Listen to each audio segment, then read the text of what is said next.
আমরা এখন আছি চট্টগ্রাম কক্সবাজার মহাসড়কে পটিয়া পৌরসভার ১ নম্বর ওয়ার্ড মডেল মসজিদের সামনে এবং এখানে ৫ থেকে ৬ কিলোমিটার জায়গা জুড়ে রাস্তা অবরোধ করে পুলিশের বিরুদ্ধে পটিয়া থানার পুলিশের বিরুদ্ধে রাস্তা অবরোধ করেছে ছাত্র জনতা।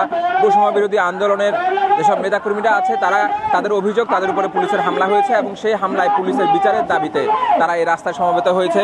গতকাল রাত আসলে ঘটনা শুরু হয়েছিল গতকাল রাত ৯টার দিকে, যখন ছাত্রলীগের একজন নেতাকে গ্রেফতারের দাবিতে পটিয়া থানায় যায় ছাত্রলীগের বৈষম্য বিরোধী ছাত্র আন্দোলনের নেতাকর্মীরা, এবং পুলিশ তার বিরুদ্ধে কোনো মামলা না থাকায় তাকে গ্রেফতার করতে অস্বীকৃতি জানায়। এটার জের ধরেই পরে সংঘর্ষের ঘটনা ঘটে এবং পুলিশ তাদের উপরে হামলা করেছে।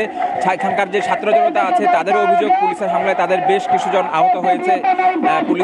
পুলিশ তাদের উপর লাঠিচার্জ করেছে বলে তাদের অভিযোগ, এবং এই পুলিশগুলোর বিচারের দাবিতে তারা আজ সকাল থেকে এখানে রাস্তায় জড়ো হয়েছে। রাস্তায় জড়ো হয়ে ছাত্র জনতা বিভিন্ন ধরনের স্লোগান দিচ্ছে পুলিশের বিরুদ্ধে, এবং পুলিশ যারা এখনও ফ্যাসিবাদের পক্ষে কাজ করছে, এখনও ছাত্রলীগকে গ্রেফতার করছে না, তাদের বিরুদ্ধে বিভিন্ন ধরনের অভিযোগ তারা তুলছে। তাদের দাবি যে যতক্ষণ না পুলিশের বিচার হবে এবং তাদেরকে দোষী বলে প্রমাণিত হবে ততক্ষণ পর্যন্ত তারা রাস্তা ছেড়ে যাবেন না। এবং এখানে যে বিপুল জায়গা জুড়ে যে মানুষের যে ভোগান্তি আমরা দেখতে পাচ্ছি, চট্টগ্রাম থেকে যেসব বাস কক্সবাজারের দিকে ছেড়ে যাচ্ছে এবং কক্সবাজার থেকে যেসব বাস চট্টগ্রামের দিকে যাচ্ছে সেগুলো আসলে স্থবির হয়ে দাঁড়িয়ে আছে, এবং এই রাস্তা জুড়ে তীব্র যানজটের সৃষ্টি হয়েছে।